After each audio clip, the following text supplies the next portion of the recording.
Monsieur le Président, je dois vous dire que quand le projet de loi C-42, loi modifiant la loi sur la gendarmerie royale du Canada, a été introduit à cette Chambre, je pense à la fin de la dernière session, à la fin de l'été, au début d'été, je m'excuse.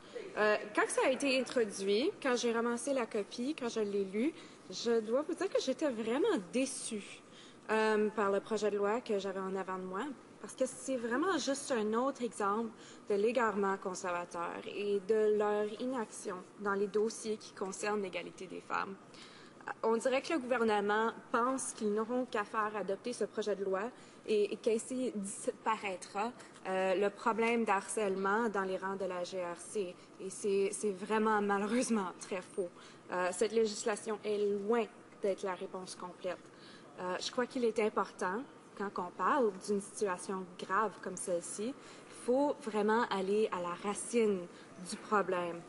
Et le climat de travail et la culture professionnelle ne seront pas changés par une loi aussi vague et avec si peu de dents qu'est cette loi C-42. Il faut comprendre que dans les milieux de travail, par exemple syndiqués, ce qui n'est pas le cas avec la GRC et avec des bonnes politiques d'anti-harcèlement, ce qu'ils n'ont pas dans la GRC, le harcèlement est encore présent. Donc, il faut aller vraiment très, très loin pour changer la culture et être capable de se débarrasser de ce genre de comportement dans nos milieux de travail. Donner le pouvoir au commissaire de la GRC de congédier directement des agents ne réglera pas les problèmes de culture de l'organisation. Le pouvoir arbitraire, surtout quand on parle du modèle conservateur, ne règle pas de problème. Il faut de la sensibilisation, de la surveillance et de l'action concertée pour faire changer les comportements. Mais ce projet de loi ne fait pas ça. Dans le comité de la sécurité publique où ce projet de loi a été étudié, les témoins ont l'un après l'autre souligné que la loi seule ne peut pas régler la situation et que les pouvoirs arbitraires ne sont malheureusement que la source de plus d'abus. Le problème est systématique et complexe. Le commissaire de la GRC, Bob Paulson, l'a affirmé lui-même lorsque nous l'avons reçu au comité de la condition féminine au printemps dernier. Je cite, « À mon avis, la GRC n'a pas évolué au même rythme que la société quand celle-ci a introduit des systèmes et des processus réclamant l'égalité. C'est la culture de l'organisation qui n'a pas évolué. Nous n'avons pas été capables de changer nos pratiques et nos politiques ou d'offrir des systèmes qui permettraient aux femmes de gravir les échelons dans l'organisation et de contribuer au maintien de l'ordre, ce qu'elles doivent faire. Pour que la GRC soit une organisation policière de premier ordre, la contribution des femmes doit être importante. Je pense à la façon dont l'organisation gère l'autorité et les pouvoirs. Je l'ai dit publiquement et je le répéterai. Je crois que le problème dépasse largement le harcèlement sexuel. Il s'agit de l'idée qu'on se fait du harcèlement. L'idée que nous avons d'une organisation hiérarchique qui surveille des hommes et des femmes qui ont des pouvoirs extraordinaires sur leurs concitoyens et l'exercice de tels pouvoirs demande énormément de discipline. Fin de la citation. Dans ce comité, j'avais questionné le commissaire spécifiquement sur cette question de culture d'organisation et sa réponse était éclairante du problème de fond qui existe et qui ne sera pas réglé par une loi. Je cite encore, « Si nous réussissons à changer la culture de la GRC et à faire en sorte que les employés, peu importe leur rang, prennent des décisions de principe en fonction de la situation, au lieu de défendre leurs galons, leurs médailles et leurs rangs en démontrant leur puissance et leur influence, nous aurons réussi à changer la culture. » Fin de la citation. Je veux également vous citer à cause des incidents qui ont été rapportés par les femmes très, très braves de la GRC l'an dernier et qui ont été très bien publicisés, le comité de la condition féminine avait décidé de prendre à l'étude le harcèlement sexuel dans les milieux de travail de la fonction publique.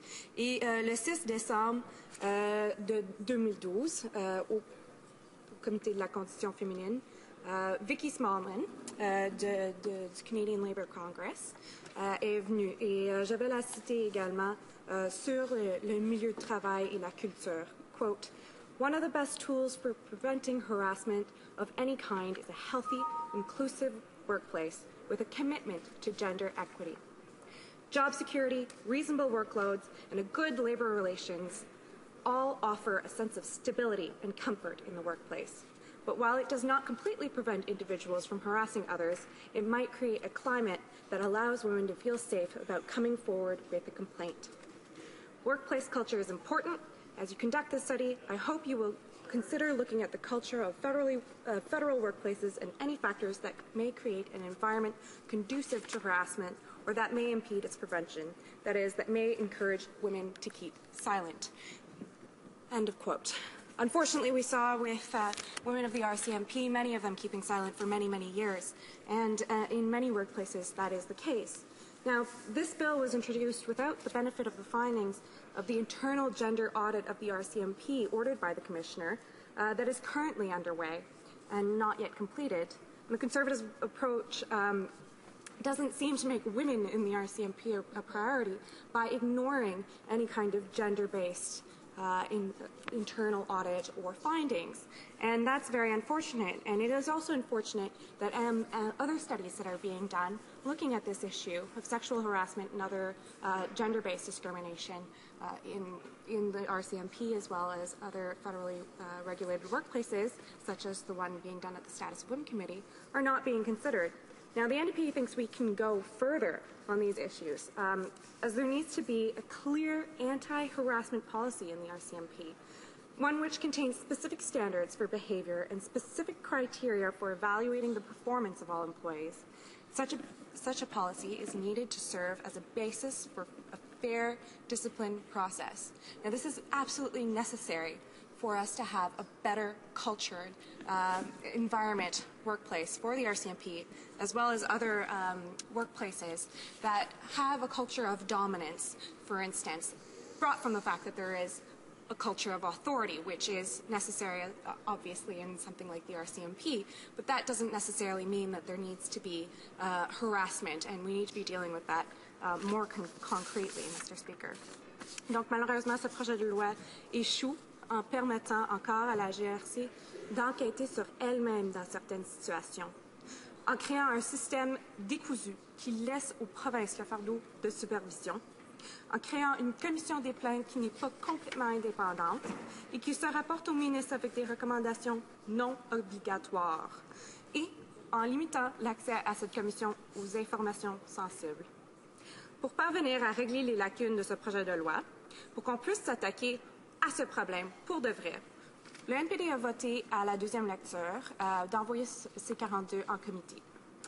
Là, nous avons présenté plusieurs amendements, des amendements qui exigeaient de la formation obligatoire en matière de harcèlement, quelque chose qui serait absolument nécessaire dans vraiment toutes les places où on veut vraiment considérer les femmes comme des travailleuses égales et s'assurer, nos amendements également auraient assuré qu'un organisme civil soit responsable des plaintes contre la GRC pour évidemment être plus indépendant. Ça aurait créé des politiques de ressources humaines plus harmonieuses en retirant des pouvoirs draconiens proposés par le commissaire. Les conservateurs ont rejeté tous les amendements, comme ça a été dit aujourd'hui dans cette Chambre à propos de ce projet de loi. Et c'est quelque chose qu'on est quand même rendu habitué, mais je ne pense pas que ça veut dire qu'on devrait arrêter de se battre pour ce qui est bon.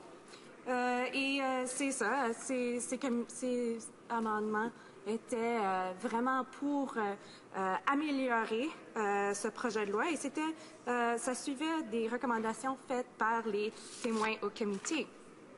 Donc, pour conclure, je crois qu'il est évident que nous ne pourrons pas appuyer ce projet de loi. C'est vraiment quelque chose qui ne va pas assez loin. Je ne pense pas qu'on devrait dire aux femmes canadiennes que quand il y a un problème, on va juste faire une solution à demi et ça va être correct. On devrait vraiment s'attaquer à la racine de la problème et vraiment s'assurer qu'on a de l'égalité dans ce pays. C'est dommage parce que ce projet de loi est vraiment un sujet urgent.